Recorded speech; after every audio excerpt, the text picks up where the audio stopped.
Most common summer problem ఏంటంటే వడదెబ్బ are sun stroke అంటారు. సన్ స్ట్రోక్ అనేది ఆంధ్ర, తెలంగాణలో చాలా కామన్. ఎందుకంటే సెంట్రల్ ఇండియాలో చాలా ఇది హీట్ ఎక్కువ ఉంటుంది సమ్మర్‌లో. టెంపరేచర్ 42, 43 సమ్‌టైమ్స్ 45, 46 వరకు కూడా రీచ్ అవుతది. దీనివల్ల ఏమవుతదంటే చాలా జనాలు వాటర్ సరిగ్గా తీసుకోకుండా బాడీ డీహైడ్రేషన్ అయిపోయి వాళ్ళు అన్‌కాన్షియస్ అవ్వడము ఆర్ వాళ్ళ సెన్సోరియం ఆల్టర్ అవ్వడము ఇలాంటివి కూడా జరుగుతాయి. అండ్ బాడీలో డీహైడ్రేషన్ వల్ల బ్లడ్ క్లాటింగ్ అవ్వచ్చు, బ్రెయిన్‌లో బ్లడ్ క్లాటింగ్ అవ్వచ్చు, బ్రెయిన్‌లో సెరెబ్రల్ వీనస్ థ్రాంబోసిస్ అంటారు. సైనస్ థ్రాంబోసిస్ అయ్యి బ్రెయిన్‌లో బ్లీడింగ్ అయ్యే ఛాన్సెస్ కూడా ఉంటది. దీనివల్ల చాలా పేషెంట్స్ అన్‌కాన్షియస్ అవుతారు ఆర్ పారాలిసిస్ లాగా ఇదవుతది. అండ్ కొందరికి ఫిట్స్ కూడా వస్తాయి. అండ్ చాలా డీహైడ్రేషన్ వల్ల చాలా పేషెంట్స్‌కి ఎలక్ట్రోలైట్ ఇంబాలెన్స్ కూడా అవుతది. సో, ఎలక్ట్రోలైట్ ఇంబాలెన్స్ తర్వాత ఫ్లూయిడ్ డెఫిషియన్సీ వల్ల కూడా చాలా పేషెంట్స్‌కు న్యూరోలాజికల్ సింప్టమ్స్ వస్తాయి. లైక్ ఆల్టర్డ్ సెన్సోరియం అంటే వాళ్ళ స్పృహ తప్పుతారు ఆర్ ఫిట్స్ వస్తాయి. సో, ఇవన్నీ చాలా కామన్ సమ్మర్‌లో.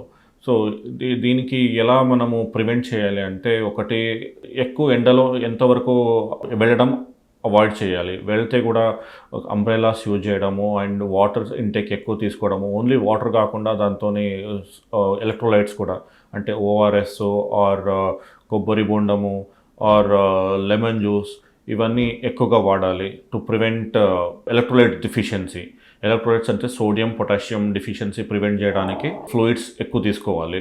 ఓన్లీ వాటర్ అండ్ ఇలాంటి సిమ్టమ్స్ ఉన్నప్పుడు ఇమీడియట్‌గా మెడికల్ హెల్ప్ తీసుకోవాలి. సో, అప్పుడు వాళ్ళు ఫ్లూయిడ్ డెఫిషియన్సీ ఉంటే ఐవీ ఫ్లూయిడ్స్ ఎక్కిస్తారు. తర్వాత బాడీ టెంపరేచర్ తగ్గించడానికి ఐవీ ఫ్లూయిడ్స్ వల్ల సహకారం అవుతది. ఆర్ బ్రెయిన్‌లో ఏమైనా బ్లీడింగు ఆర్ బ్రెయిన్‌లో వీనస్ థ్రాంబోసిస్ అలాంటి సిమ్టమ్స్ ఉంటే సో, దానికి నెక్స్ట్ ట్రీట్మెంట్ మనం చేయగలుగుతాము. అలాగే ఇంకొక ప్రాబ్లమ్ ఏమవుతుందంటే కొందరికి మైగ్రేన్ ఉన్న వాళ్ళకి సన్‌లైట్‌లో ఎక్కువ వెళితే ఆర్ ఎక్కువ ఎండలో వెళితే వాళ్ళకి కూడా మైగ్రేన్ అనేది అటాక్స్ ఎక్కువ అవుతాయి సమ్మర్‌లో. మైగ్రేన్ అనేది కొందరికి ప్రెసిపిటేటింగ్ ఫ్యాక్టర్స్ ఉంటాయి. కొందరికి సన్‌లైట్ అనేది చాలా important precipitating factors.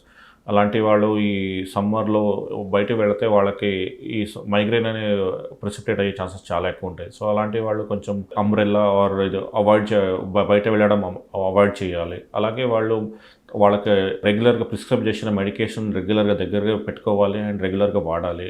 Along with migraine ఉన్న వాళ్ళు కూడా డీహైడ్రేషన్ ఛాన్సెస్ ఎక్కువ ఉంటాయి. ఎందుకంటే మైగ్రేన్ వచ్చినప్పుడు చాలా పేషెంట్స్ వామిటింగ్ చేస్తారు.